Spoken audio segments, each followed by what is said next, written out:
Hello, how you doing? So we're back, and it just so happens to be today that we managed to get our people back into space. Yay. So I thought it was interesting that when I went to look at this just now, actually, I just now decided to put this back up. As you can see, there's some other tabs of that I planned on earlier. But it was interesting because just at the very bottom of this, it shows a diagram of the orbit that they're going through, which is what we were planning on talking about anyway. So they launched from Kennedy, flew up into a large arc like we typically do. They hit that apoapsis burn, and they got to one circular orbit. Yeah. And then at some other stage, they're going to burn yet again to raise their orbit. And then a last raising of the orbit here to meet up with space station. And then they gotta, do the once you zero out the relative speed, then you just gently thrust her over and dock, in theory. So that's what we're doing is we've been scripting our rocket to get into this circular orbit and to do this transfer burn. Of course, the transfer burns all the way out to Luna and not just to a space station. But all of the calculations are essentially the same. Different numbers, calculation is the same. So we're going to get into some of the calculations and actually put some calculation logic into our program rather than kind of plan it by ear as we have been doing. Let's see. What we have next here is to have to figure out our actual calculations. So get into the game, and you remember our here's our ascent program, and we at this point drop the boosters. Wait a bit, and then we just wait until we burn out down to 20%, right? Put this music on while we're at it. So this gets us to something around 150 kilometers apoapsis, letting the stages burn down to 20%, I mean. But we're not really setting a target, right? And then we do this orbital insertion burn, right? You like to say that, don't you? Well, we have to do it each time. So again, right now we're kind of just waiting until our altitude is near our apoapsis, and then we put ourselves prograde. And here we're kind of just firing until our orbit is near half. Our periapsis is near half our apoapsis, and that since this function up here put us at about 150 kilometers. This logic put us at about 150 kilometers apoapsis. This orbital insertion burn logic puts us with the periapsis about half that, 75, and the atmosphere is only 58 kilometers, I found out. So we're well above the atmosphere. But this, really isn't doing the math to get to orbit. It's just kind of comparing values that we're getting from the system. And so instead, to do the math, we should actually take our orbital altitude, the mass of the planet and the mass of us into account, much to a lesser degree us. And then there's a formula for telling us what speed we have to be at in order to stay in orbit at that altitude. And that formula is called the Viva formula. Viva. So, bring up the web on this side. The Viva equation. So for any, it's weird in that, so this is all part of the subject of astrodynamics, or how you go about figuring out your way in space and moving from one orbit to another and moving from one body to another. It's navigation, and but in the 3 dimensions of space instead of the 2 dimensions across the ocean. Is Visa Is living force? Viva, the living force. like some archaic term apparently. So a lot of this is details that, so when I would look at this stuff when I was much younger and I really didn't know the math, I didn't know algebra, all I knew is I could put various values into a series of calculations into a computer program and it would spit out a useful result. So I would glaze over much of the dotes on all of this, get to the good part, which is this, the actual equation itself. So what this is telling you, and you kind of have to decipher it by looking down here. So everything in here is a number. It's just a number we don't know. So the velocity, the v, velocity squared, that's how fast we have to go to be in orbit, squared. So we can square root it in the end to find out our final number. And it is equal to this number called g, and the mass of the planet. And those are all numbers we can look up. So first off, let's go look up g. Right? G is a gravitational constant. So here it is. The gravitational constant, denoted by G, this big letter G, is how much gravity sucks. It's the number that is the amount of force that gravity exerts on two masses based off of their relative masses and how far apart they are. So if, in this case, they kind of show mass 2 as being slightly smaller than mass 1, like mass 1's the Earth and mass 2 is the Moon. And so the amount of gravitational pull from the Moon to the Earth can be calculated by this F number, right? So they're actually equally attracted to each other. So that's why it's saying the force of the Earth to the Moon is equal to the force of the attraction of the Moon to the Earth. It's actually it involves both of their masses. And you can find out what that force is by taking this gravitational constant and multiplying it by multiply both of the masses and you divide it by their distance squared.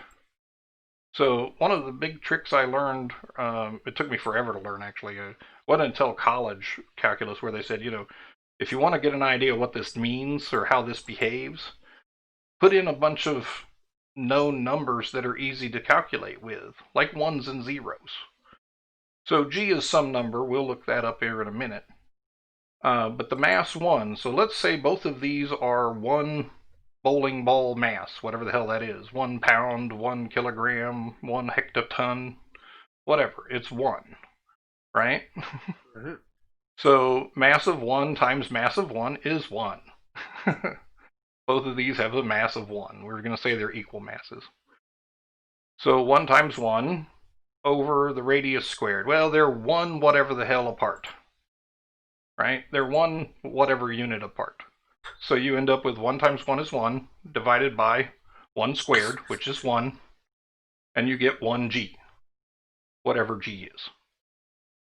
So, okay, now if the distance was doubled, so r is now 2 instead of 1, r here, 1 times 1 is 1, divided by 2 squared, which is 4, and you end up with 1/4 of g. So that means that every time you double the distance, the strength weakens by the distance squared, which means it weakens very rapidly by distance. The further apart you are, the less and less effect gravity has on the two masses drawing together, which is why when you're a reasonably large distance away and you're a reasonably small mass like a spaceship, you know, big mass 1, the Earth, little mass 2, you, when you get far enough away, the effect of the gravitational pull is so small that it doesn't really have an effect. So the fact that we're dealing with things as massive as the Earth and as not so massive as a spaceship means that we get to take a couple of shortcuts. So now we got to go find out what normal g is. So that's the gravitational constant. Okay, well, what's the actual number that we stuff into g? Right? Because g is a number. And then here they get into the details of how they figured out what the orbit was and long sort of blah, blah, blah. But whatever, in the end, it means this. right? This is what it actually means. We can do this. So let's go find big G. Yeah. We can just go big G. Maybe we'll need to go. Actually, just click the link. Big G. So here it is. Here's the value of big G. It's this number, which is in a notation that is specifically for big numbers. So when you get into the science world, you get this problem of big numbers and how you write them down without them taking up gargantuan amounts of space and this kind of thing. Whoops. Turn myself off. Hit the wrong button. There we go. So we're going to have something called G, and it's equal to this weirdo number, right? Now we're going to leave off the 15, and we can get to that later.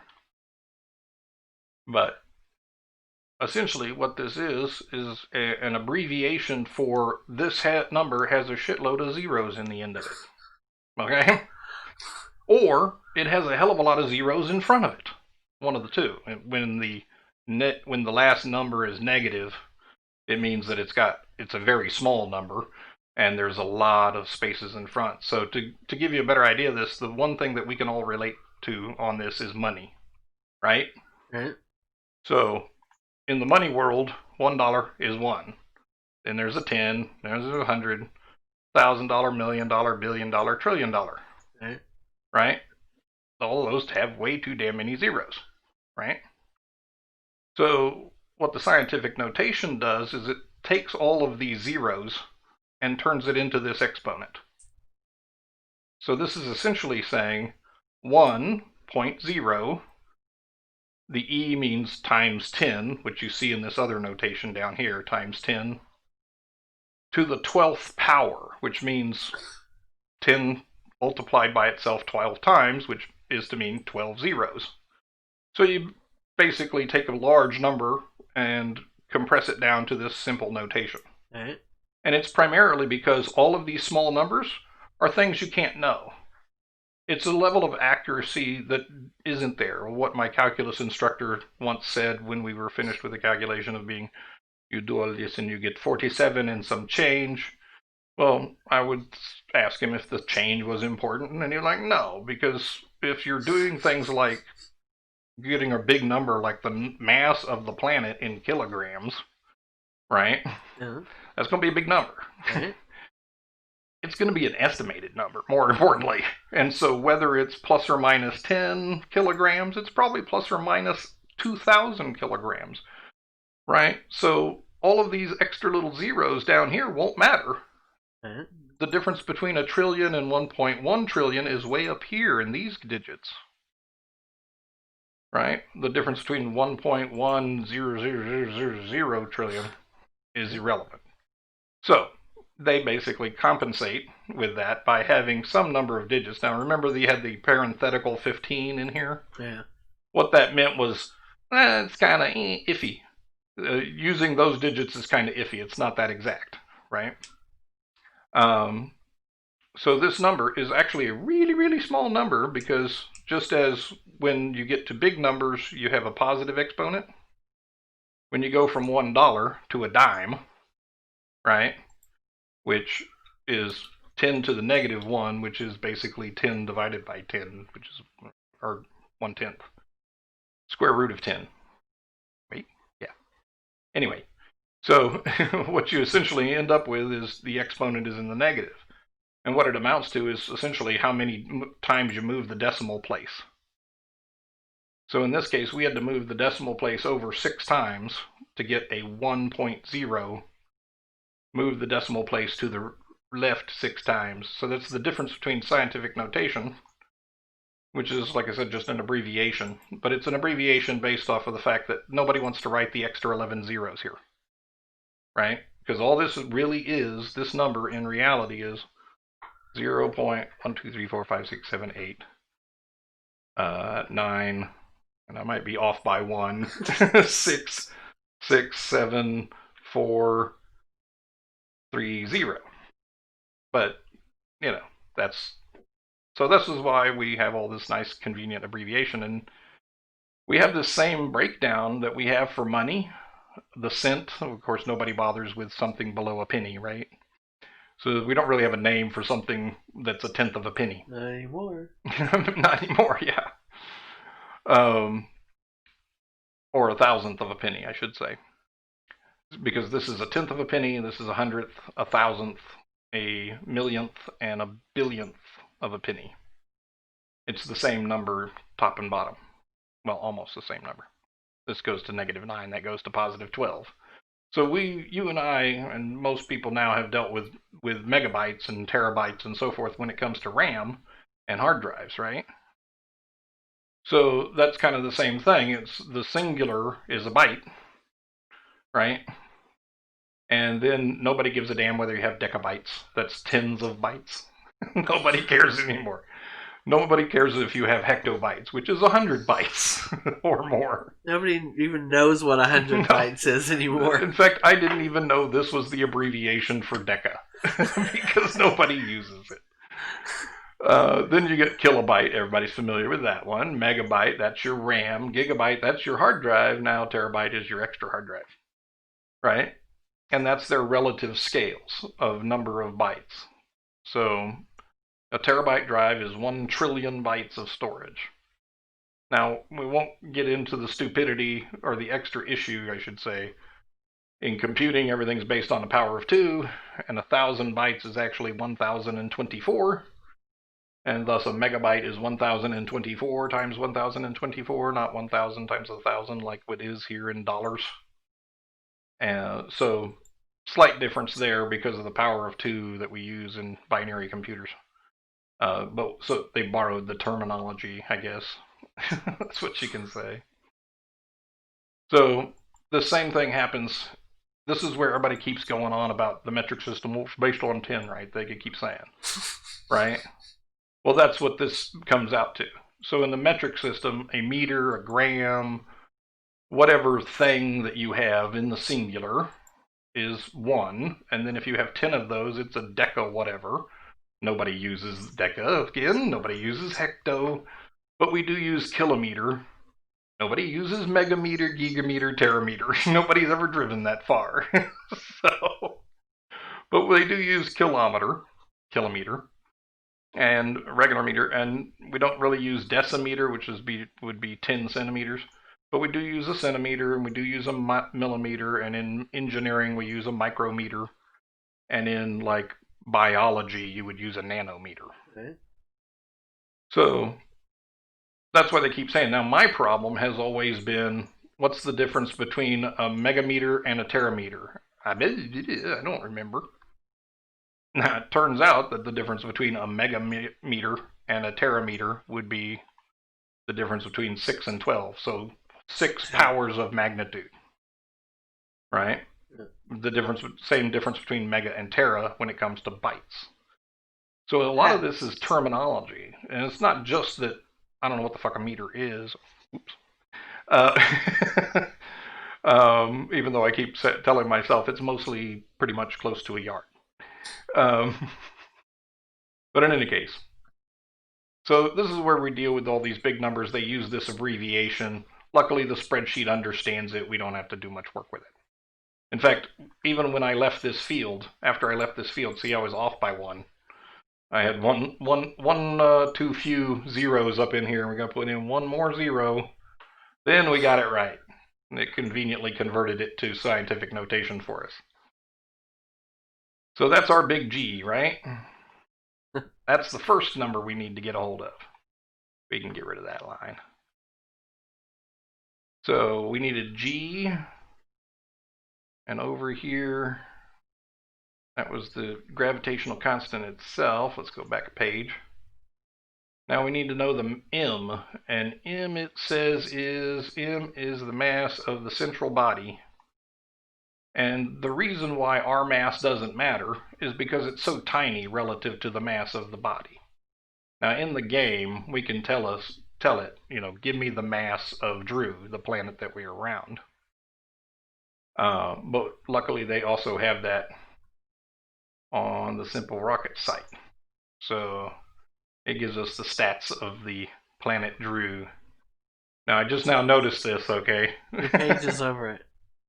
Yeah. Well, I think the parts that we need are, Okay. maybe still. Yeah, maybe. Spreadsheet. So there's our stats about the planet. The radius, the is one of the things. Here's the mass, and it uses that same kind of notation. There's a lot of tabs open on that. Yeah, they're all the ones we're using. So we're going to grab the mass of Drew off of this very website. Right?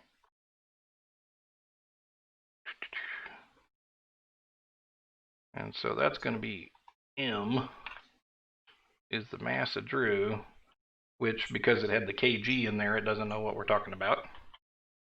But there we go. And we'll just put a note here that it's kilograms, so that'll come into play later. Let's give this a little bit more space up here.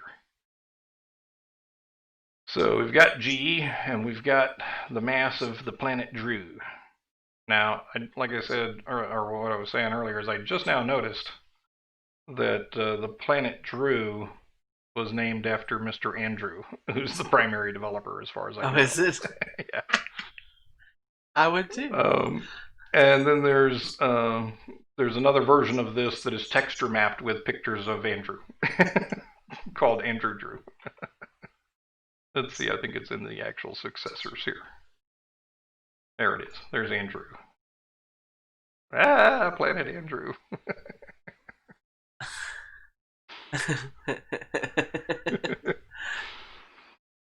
But anyway, we need primarily that, and we're going to need the radius of the planet, because that's going to come into play since all these calculations are from the center of the mass to the center of the mass. And so we'll need to know our radius, and we'll have to add that to our orbital height to get the radius from the center of the planet. Right? Mm-hmm. So that's our radius of the planet. And again, we have to take out the kms, put them over here. Kilometers. And then let's go back over here to our web. Let's see, we got the G, we got the M, we got the radius. What in the hell is A? A is the length of the semi-major axis. Well, that's conveniently confusing. Semi-major axis. Okay, so in geometry, let's uncover it, shall we? Really should have put a hotkey on that. So in geometry, the semi-major axis is the longer axis of an ellipse. Now we're going for a circular orbit, right? That's one of, I guess I should have really mentioned that earlier on. We're going to go to our apoapsis of about 150 kilometers, and we're going to aim for a circular orbit to begin with, so that we don't have the two separate burns. All right. I wanted to save that, right. Hopefully. And to do that, if we had a circular orbit, both A and B would be the same length, right? Because that would draw a circle. Now, because a circle is a special case of an ellipse, when A and B are equal, it's actually, in a lot of places, in fact, in a lot of drawing programs, circles don't exist. Everything's an ellipse. Right. So, like this shows here, we've got our little planets orbiting around in different orbital shapes, but they're all some form of ellipse, right? Right. And you can also see the relative speeds Right. of them. So circular guys going at a continuous speed. Everybody who's ellipsoid speeds up as they get near the planet and slows down as they get away, right? Yeah. And this was the observed behavior of the stars when put into the model of a heliocentric, sun-centric solar system, and it followed the math. And the math is basically saying that because these planets are flying around in a vacuum around the sun, conservation of momentum means there's nothing to slow them down, so they continue at the same speed, except they also have to continue at the same amount of angular momentum, meaning They have to sweep the same amount of angle in the same amount of time. And so if they're in an elliptical orbit, to do that, they have to go faster when they're in the closer in, right? So that conservation of momentum and conservation of angular momentum is what goes into this calculation. Again, we can skip the actual details of exactly, they show the proof down below. Right. But the point of science is to not have to repeat everybody else's work, but to be able to use their results. So since A here is this semi-major axis, semi meaning half of the major axis of the ellipse, and we want that to be equal, it's actually equal to R. Or at least we want it to be equal to R in our calculation. Right? So, Mr. Spreadsheet, we are going to make A, and we're going to make it equal to R. And that'll make it easy. Right? So now we've got G, M, R, and A. These are some numbers for each one of those things. Right? Yep. And then, almost. We got a little bit off. Here, let's do this so that I have a little bit more space.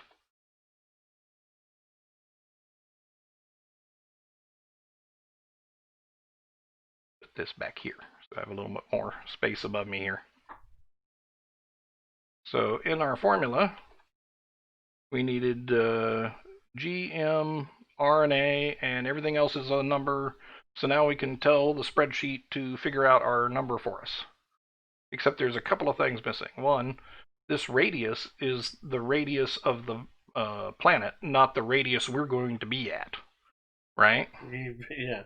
Right? We're going to be 150 miles or 150 kilometers above the planet. So we're going to make this equal to the radius. Actually, we'll do this separately. So this is going to be the radius of Drew. We'll put him over there, right? And this is going to be equal to the radius of Drew plus our 150 kilometers, right? Right. And then because I moved this around, I have to reset this field to be equal to that field. So our radius and our semi-major axis are equal. That means we're going to be in a circle. It's going to be based off the radius of Drew, which is in kilometers, right? And then we want to find V, and in this case, we're going to find, the formula tells us that when we're done with everything, we end up with V squared. So the first thing we're going to have to do is do a square root to get to the V that we want, right? So we're going to do, our V is going to equal square root. Ooh, calculus, or there we go. Not quite calculus. The square root of G, right? And in the way these write these formulas, anytime they just put two things together like G and M there, what they mean is they're going to be multiplied together. Right. And in computing, asterisk is the multiply. Right. So there's G times M. All right. And then we're going to have to open a parentheses. And we have 2 divided by R minus 1 divided by A. That's all of that. That's the square root. Oh, fix it for me, will you? There we go. And that seems really off. Right? That don't seem right. So, what did we do here? So, here's what I was talking about units earlier. These are kilometers, right? That's what we read off the page as Yeah. kilometers. But what we want as velocity is meters per second, because that's what we're seeing on our machine, and that's what we need to target on our on the code, right? Is meters per second, as we've seen over and over again. So these values don't need to be kilometers; they need to be meters. And of course, Well, how would you know that? Well, where I actually know that is in the units of G. So let's go take a quick look back at G. And the units here for G are meters cubed kilograms per second squared, which is to say Can't that, see any of that. oh, dang it.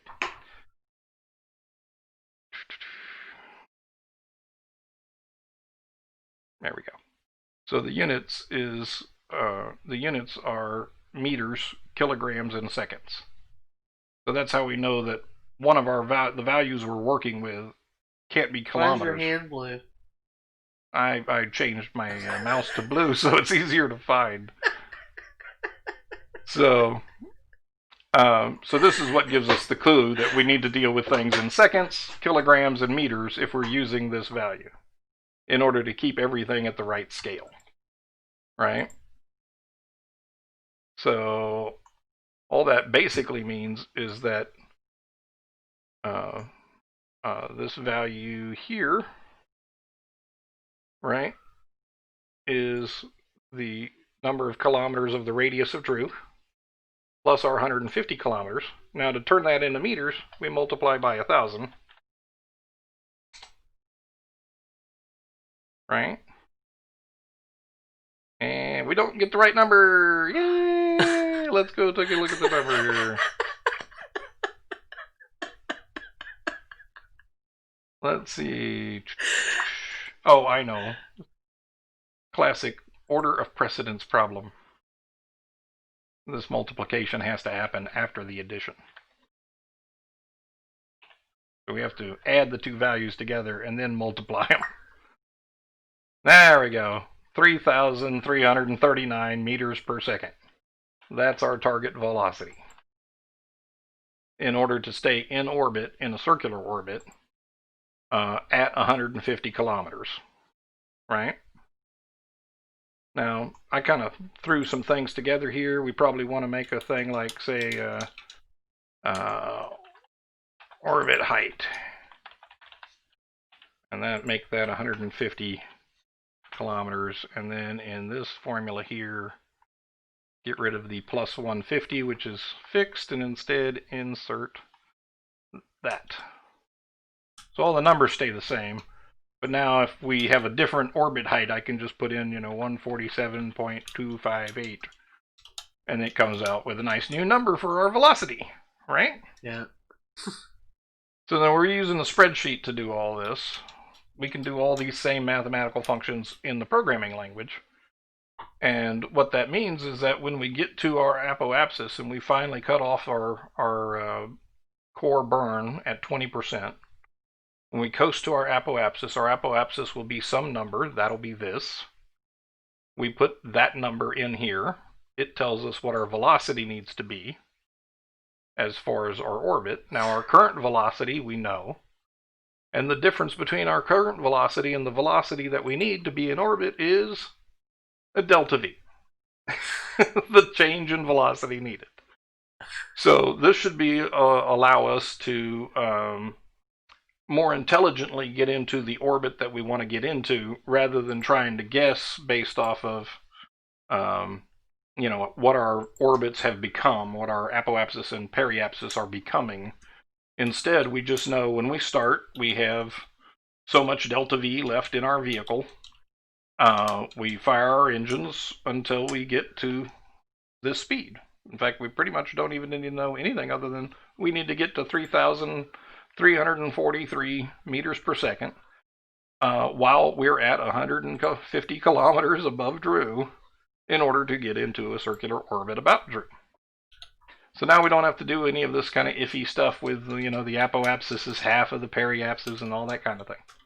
Now we have the ability to do these calculations. Now, I should say, now, by that I mean this week. And the reason for that is the values g and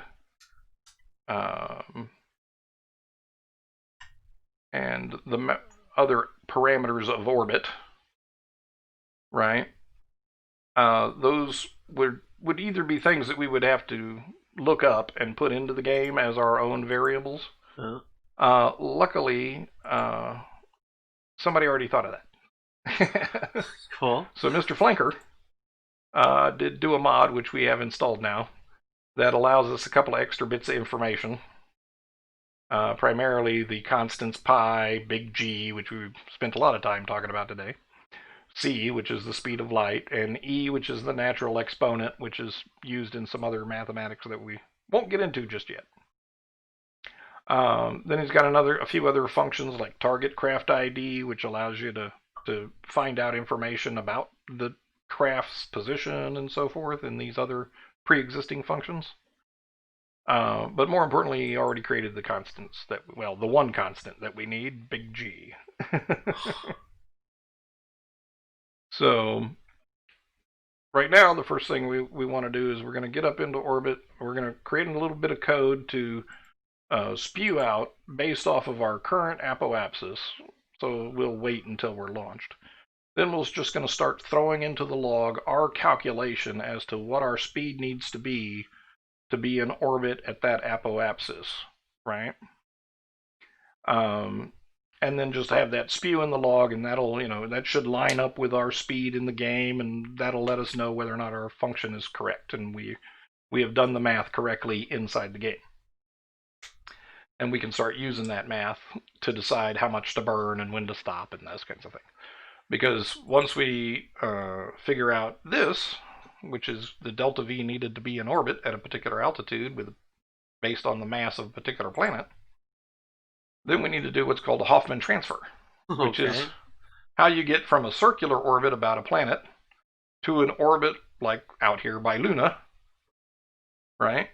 You want to burn at this point enough delta V, more delta V, that's the actual delta symbol.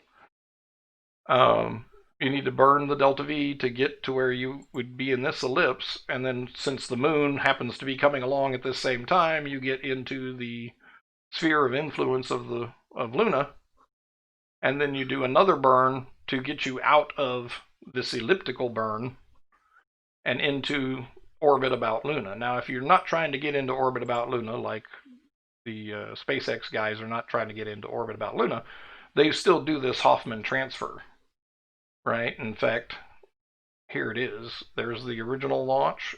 Here's your circular orbit. Then you fire here to get this elliptical orbit that gets you out to here, and then it looks like they thruster burn again. So they're thruster burning, as you would. This is your apoapsis. You circle around. Your periapsis is probably not a perfectly circular burn, circular orbit. But then when you come around to here, you fire prograde again. That increases your orbit to here. When you get to this point, you fire again. That increases your orbit to here. And now you're in the same orbital distance as the space shuttle, or the space station. Now the trick is, by the time you get here, the space station has to be nearby so that you guys all line up, right? You don't want to be stuck like 15 degrees behind the space station forever, right? Now, if you were, what you would do is you would lower your orbit, you would increase your orbit slightly so that you're going slightly faster, and then eventually you would catch up to them, right? And that's why it's 19 hours after you take off that you finally rendezvous with the thing, is because of that slow intersecting speed that you're trying to match. So they're doing the direct Hoffman transfer to get from one low circular orbit to a higher circular orbit. We would do the Hoffman transfer to get out to Luna. And here's all the stats about Luna. Radius, 350 kilometers. Very low surface gravity. There's its mass again referenced in 21 zeros, so it's 2, 9, 7, and 19 more zeros. Kilograms. Wow. That's a big number. Yeah. But not as big as Earth. None of these are as big as Earth. So when we get into the sphere of influence of Luna, we then have to get ready to do that retrograde burn at the periapsis in order to slow ourselves down enough to get into the speed about Luna, right? But what that means is based off of our transfer, we're not all that great and not all that accurate with our transfer burn, right? So sometimes we're a little closer to the planet, sometimes we're a little further away.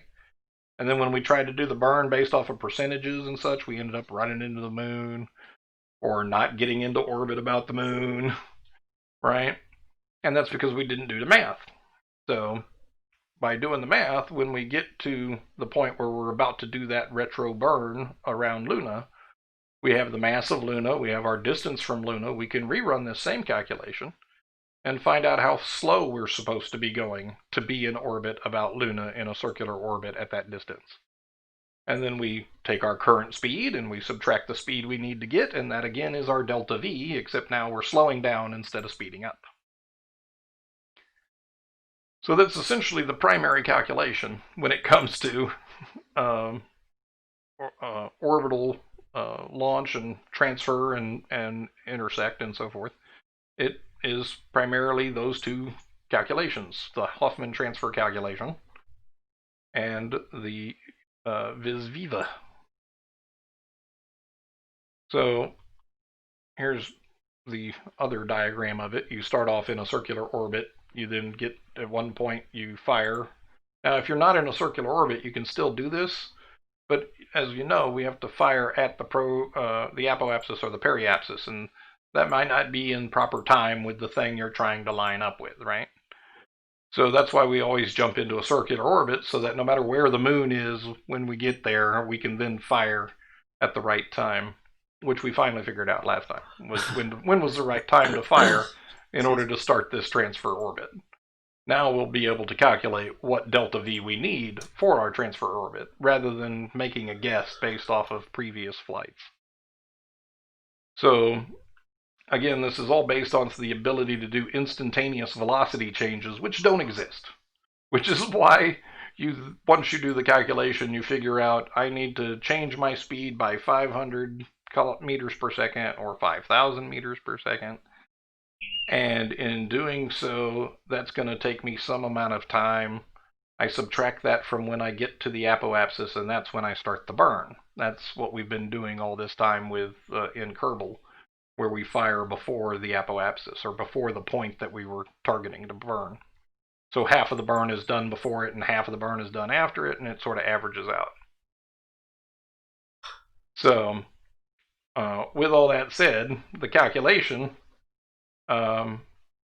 is very similar. In fact, if you take the Hoffman calculation and you redo it, you end up back where you started with the vis viva calculation, with the vis viva formula. So the delta V for the first stage to go from low circular orbit into that big elliptical orbit is given by this complicated pain in the arse. But again, these are all just numbers that have letter substitutions. So once you find the numbers for the letter substitutions, the math is not difficult. It's a square root. It's a number divided by another number, and that is multiplied by the everything in the parentheses, which again is a square root of 2 times some number. And the R1 and R2 is the radiuses of the distances from the planets that you're at. So R1 is the radius of this one. R2 would be this one. And then when you get to the other end of the transfer, you have to slow down again, right? So one of these is how to speed up to go from the circular orbit around the planet to get into an ellipse so that you will intersect the circular orbit of the moon around the planet. And actually the other one would be how to slow down so that or speed up again so that you get this second circular orbit. Because really what this is about going from a small circular orbit to a big circular orbit and doing it efficiently. And to do it efficiently, you fire this path. Now, we throw in a little monkey in the wrench called the Luna, and when Luna comes around here, it throws us off this otherwise path. So this calculation is what burn you have to do here and what burn you have to do here, or in the SpaceX world, that Hoffman transfer calculation is the burn they did here, and the burn they did here, and the burn they did here. They actually broke it into. Actually, I suppose that's the orbital insertion burn. So they took off, got to an apoapsis, did the orbital insertion burn for that first circular orbit. Then they do the first Hoffman transfer delta V by that first formula that gives them to this point. Actually, I think there's a what did they call this? This is where they're essentially doing two ellipses, right? This is an elliptical orbit, but then when you get to the other end of that elliptical orbit, you immediately make that elliptical orbit bigger. Mm-hmm. So it's a dual elliptical orbit transfer. It's not. I don't think it's quite the Hoffman transfer, but it's all just about a matter of when to fire and by how much you need to change your speed, right? As we've heard quite often. So now let's see if we can't get that formula into our program and have it report back to us what the world's going on. So let's see, there's the game. We'll need,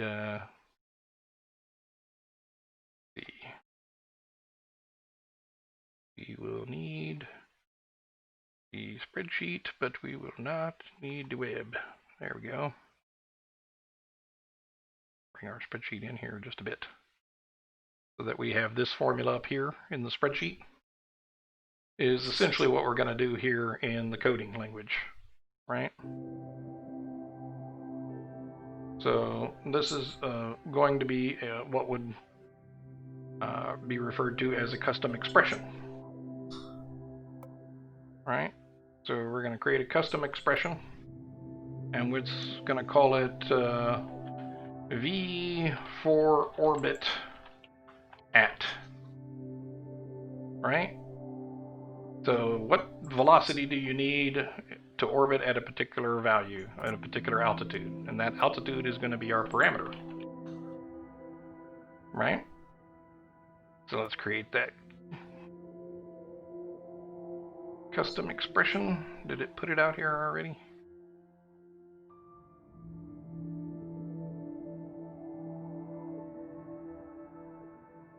Where did it go?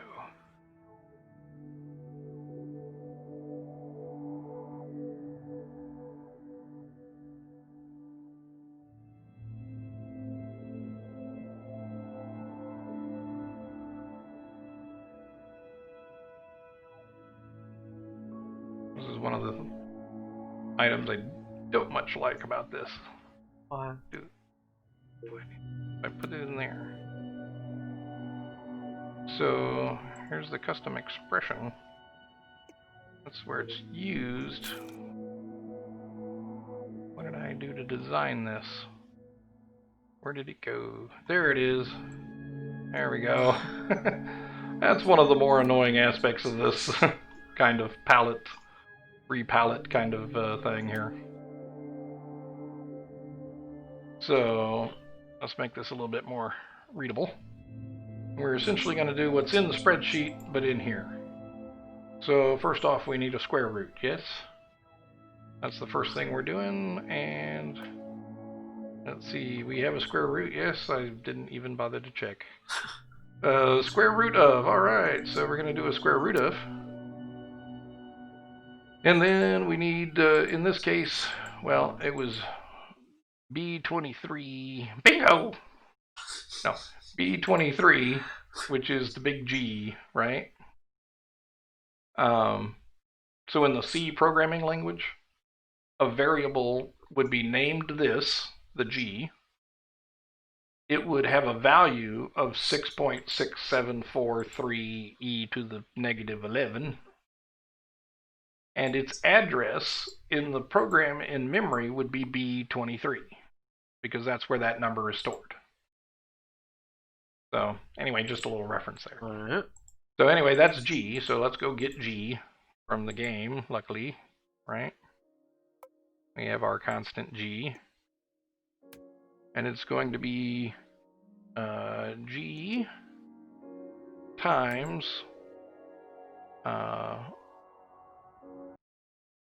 B24, which was the mass, right? and that's the mass of Drew, the planet we're assuming this is going to be. I guess we should have said it was the V for orbit at altitude for planet Drew. But in any case. So we're going to have to do some multiplications here. We got G times the mass of Drew. Let's go see where we can find the mass of Drew. There we go. Planet Drew mass. Alright. So it's that part. And then this is going to be multiplied by the next part of that equation. So, and inside that equation we have a minus and a couple of divisions, right? So let's go grab all those while we're at it. Let's see. Yeah, there we are. We got a division. We got another division going on in there. We got a minus going on in there. Right? Yeah. So we need that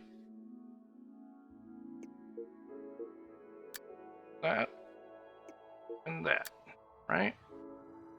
We see in the spreadsheet it is 2 divided by this value minus 1 divided by that value. And so over here in the code we have value divided by value minus value divided by value.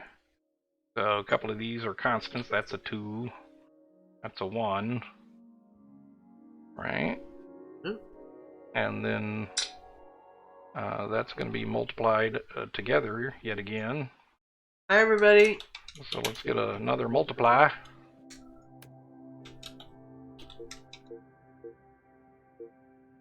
I hate when that happens. There we go. We can toss these. We're going to take this whole phrase and put that in there. And this whole phrase, put that in there. And that is our big old formula. We're just missing a couple of things here. We're missing this 2 divided by something, 1 divided by something, right? And it was 2 divided by R. 1 divided by A. Right. And do you see that in there?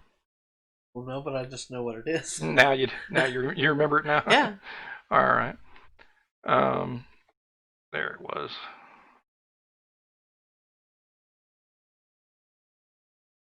The vis viva equation. So, in our spreadsheet, we have the radius of Drew in kilometers, and we wanted it in meters, right? Let's see if it gives us that option. Or if we'll have to do the math yet again, right? So we actually have to add our altitude to our radius in each case, right? The altitude that we're targeting. So the Drew's radius, the radius of the planet in meters. Oh, can't quite see that, but yeah.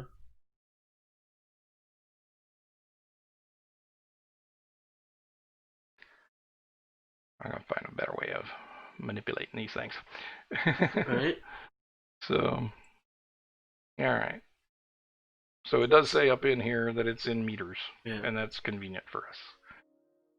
All right, but it's not just the planet's radius in meters. It's the planet's radius in meters plus the altitude that we want to be at, right? And that's our first radius. And then A being equal to the same thing, right? That means that we can just right-click here, get planet of radius in meters plus altitude, and put it in. Ooh, that's one long term. We could do this in stages, right? And do each part separately, if you will. And that would be a little bit more understandable. But apparently when you build a custom expression, it's all in one line. So now we've got our v for orbit is going to equal the square root of all of that gobbledygook. There we go. There's our Wow. equation or formula. All right. So this is essentially what I've done through much of my career. You know, I knew, like I said, I know how to do it in code. I wouldn't necessarily know the science behind the formula, but Right. I can read it, do a little translation, and then once you know a couple of the basic ideas, you know, you can substitute numbers. My calculus instructor said, what if you substitute a very large number for the radius? Like maybe 1,000. And I was like, what, 1,000? That's not a super huge number in my mind, right? But he says if you put in 1,000 to the radius and you put that into that gravitational formula where it's the mass of the two masses multiplied together, we said let's assume both of them are 1, right? So those two masses multiplied together is 1, and then Right. it was divided by the radius squared. Well, if the radius is some large number like 1,000, well, 1,000 squared is 10,000. So it becomes 1 divided by 10,000, really, really weak. And the force is already negative to the 11 zeros of very, very small a number. So then you divide it by another 10,000, and it becomes that much weaker. And that's why, again, that's why they use the soys. But in any case, so now that we have our complicated expression here to give us our v for orbit, we're going to make another program that runs in parallel with everything else. And so it's going to have, where'd it go? Where'd you go? Where'd you go? There we go. It's going to have its own on start. And it's not going to do a whole lot other than, we'll say, we're going to wait until our altitude is something useful. So let's see. There's altitude AGL. Actually, we can just grab that whole expression, I guess.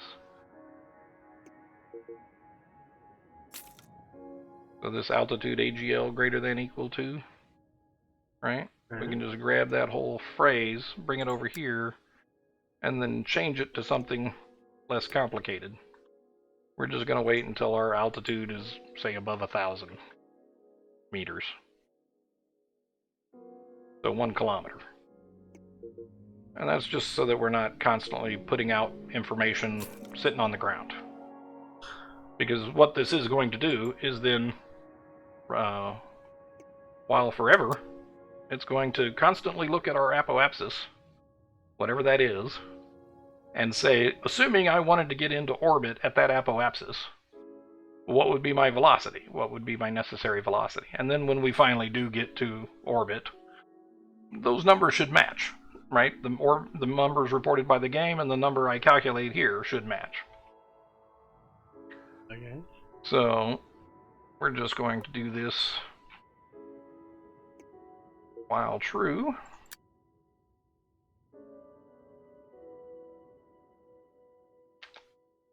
While true, we are going to log text the combination of v, we'll call it v for orbit at, right? And then we're going to put in the orbit apoapsis. And what we would need for the orbit apoapsis is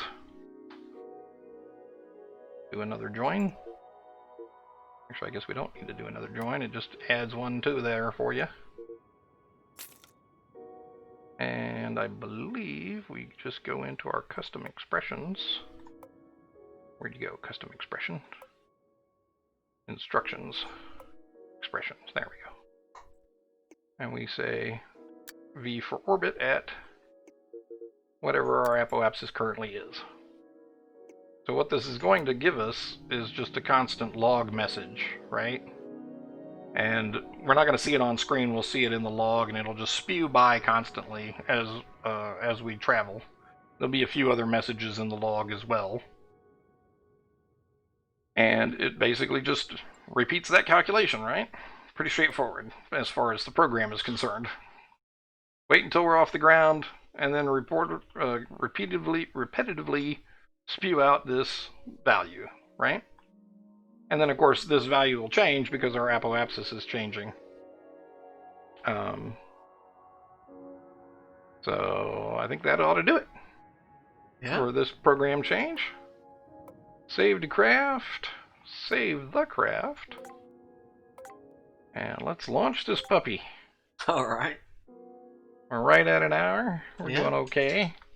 Shouldn't take too long to see how well this works.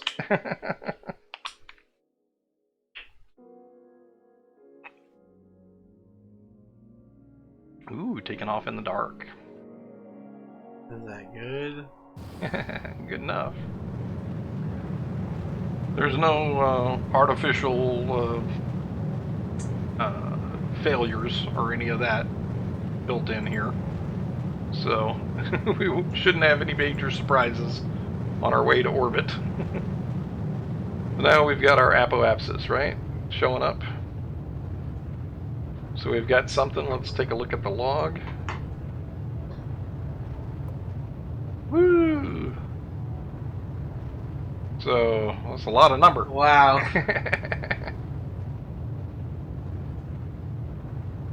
I'm not sure these are right numbers, I gotta tell you. I think we might be off by something. By a couple.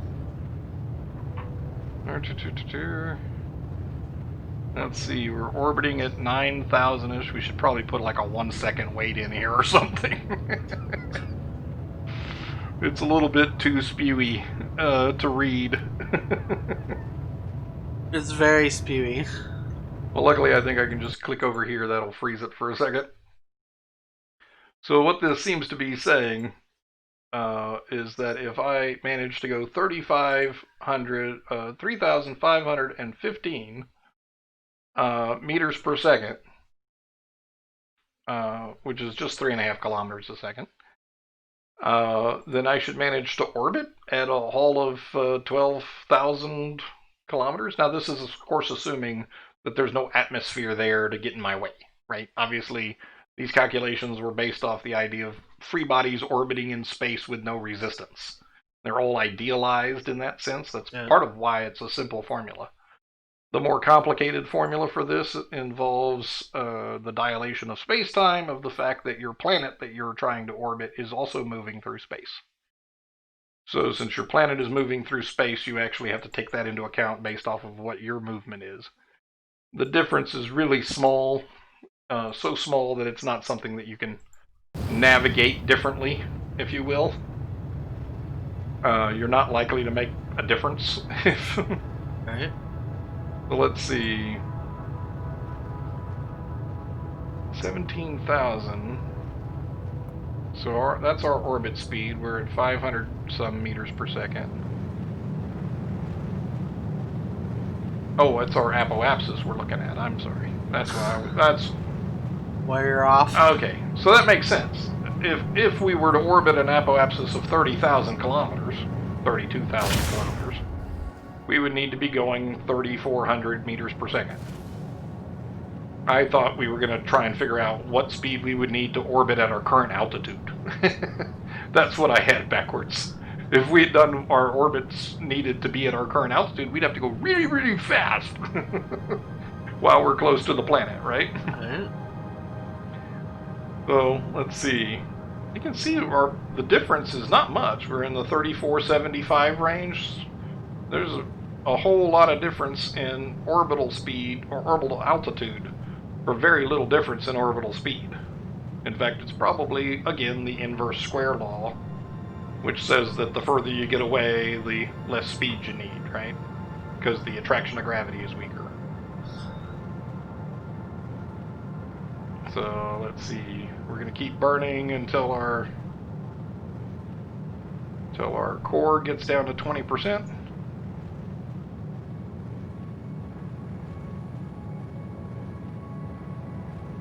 That's velocity is what I needed. There we go. We'll just let this cruise. Do-do-do-do. Do-do-do-do.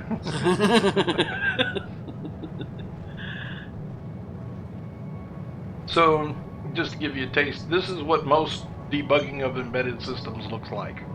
A serial port, yes, a serial port. RS-232, 115,000 bits per second. Super slow, but very reliable, very usable. Oh, looks like our apoapsis has stopped changing. So now we're, well, it doesn't, it looks like it stopped changing. It says 121 here. But you can see it's still changing in the small digits. Right? It's rounding up to 121.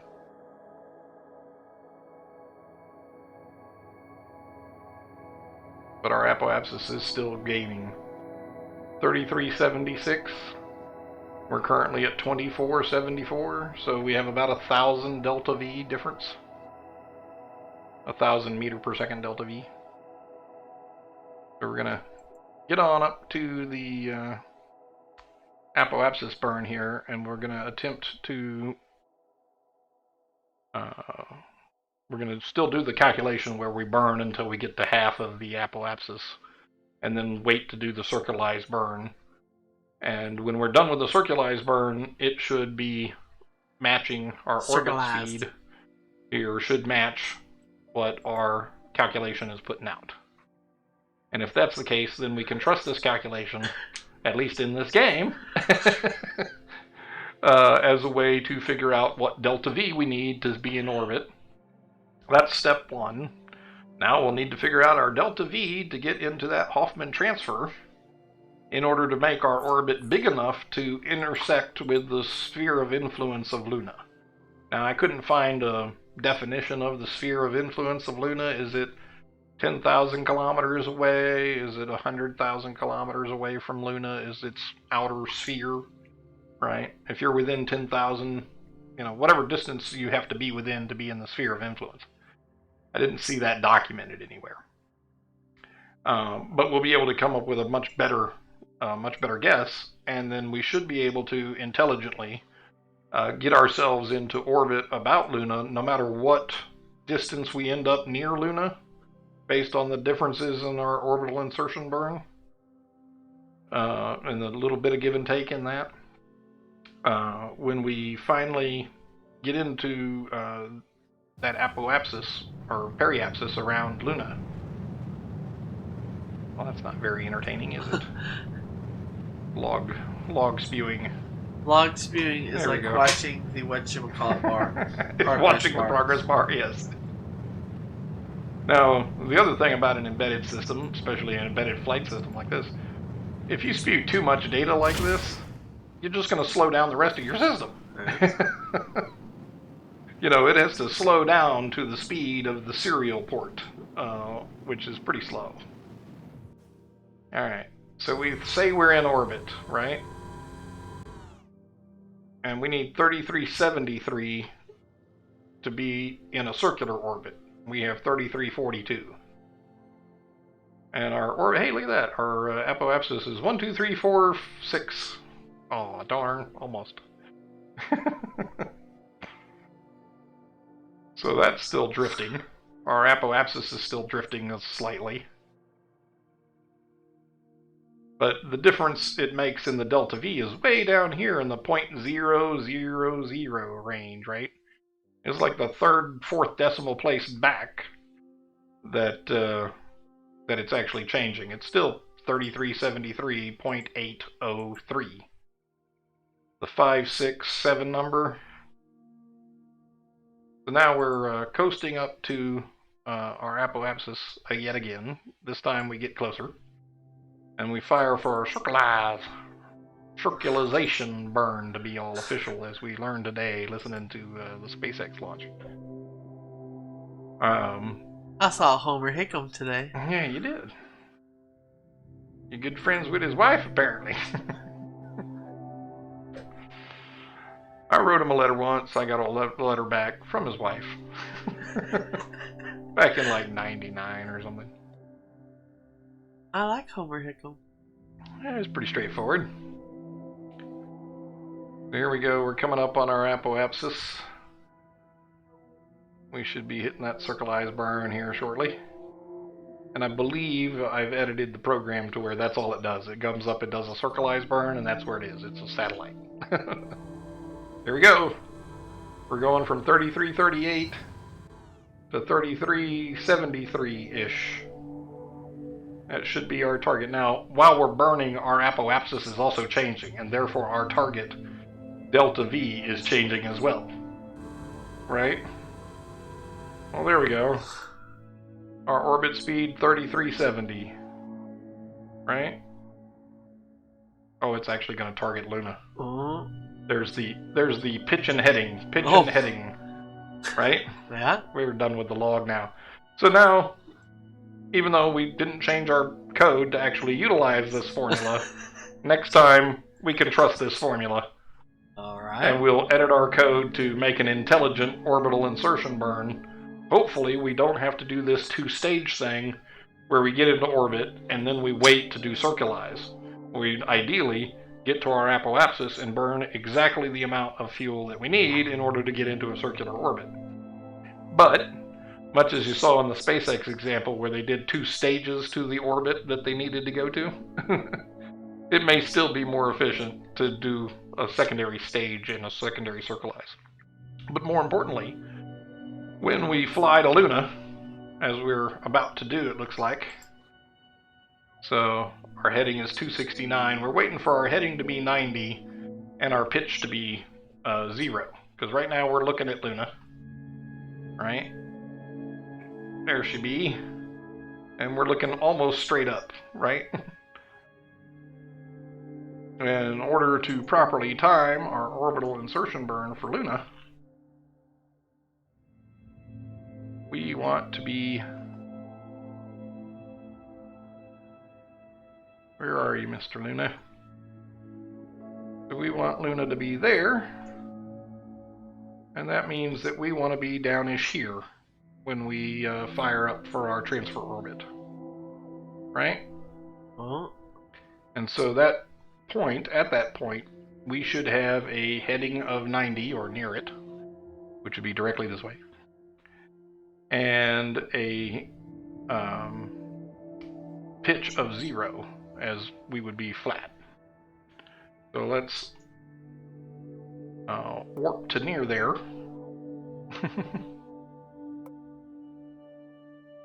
So you can see our heading is 90 because the difference between 90 pointing here and 90 here is not much. We're still pretty much pointing way over here.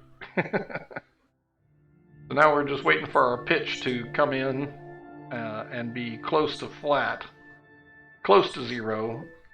And again, this is where we would do the calculation for the Hoffman transfer, and it would come back and it would say, I believe, round about 1,300 meters per second is the delta V that we need in order to make our orbit the same size as the moon, or the Luna, rather. And if we make our orbit the same size as Luna, at the same time as we intercept Luna, we will become entrapped. It's a trap! It's a trap! It's a trap! Luna's a trap! We will become entrapped by Luna's gravitational pull. But then, again, once we'll see it here in a second. Come on now, any second now. Well, we can do it at least 2 times and it'll still do the proper burns. 29. We're waiting for about a -1 pitch, I think, is what the logic is in there. And that lets us burn a little bit early so that we get the proper transfer. And in this case, we just burn 1,300 delta V because that was what we found experimentally would have been the result of the Hoffman transfer orbit function calculation. So next time we'll do the actual calculation. This time, let's just see it get back to Luna And we'll address the final problem of this whole thing, which is, or not the final problem, but the final problem of what we have coded so far, which is how to get into a proper Luna orbit, intelligently get into a Luna orbit. And that is, again, using this vis-viva calculation to figure out what our speed needs to be when we get there. And of course, it's relatively simple to say you're going one speed, you need to be going another speed. The difference between them is the delta V. And burn until you burn up that much delta V, or just burn until you get to that particular velocity, for that matter. It's not that complicated, really. See, it's not complicated once you have the formula that somebody else spent years doing the math on. And that's one of the beauties of the programming, is that you don't have to have all that gory detail knowledge. Uh-oh. Do we not do our burn? I don't even know how to tell if the rest of the program's running. Oh wait, I do know. If we click on the capsule. Yeah, alright, it's running a wait seconds. Here's our Trans-Luna injection burn. Here she goes. Now we're going to add about, from 35, it was 3,300, right? So from 3,300, we're going to add about 1,300. That's going to be 46 or so. I believe there's 4,000. Crossing 4,200. 4,300. It all comes up on you real fast. 45. 46. Turn back to burn. Looks like we're going to successfully get into orbit. Oh no! Oh no, Mr. Bill! We used too much delta V. Oh, you're going to go out? Well, or we're just going to miss the moon, basically, and miss Luna and come back to Earth in 2.9 days, or 2.19 days. Now we can correct for our bad program, by manually running some retrograde burn. Whoops, a little more retrograde burn. There we go. That corrected our initial burn. So again, this is why we need to more intelligently figure out our burns and how much we need to do in order to get into Luna orbit. So now we are going to warp as quickly as possible to the lunar encounter.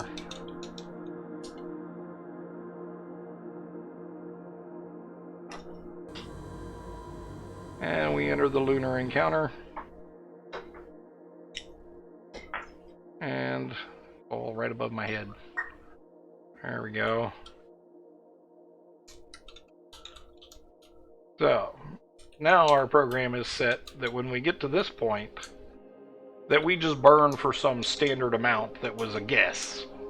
And now we can actually do the calculation. So, that's what we'll do next time. We'll do the calculation to do a proper transfer orbit. And better control that. Right.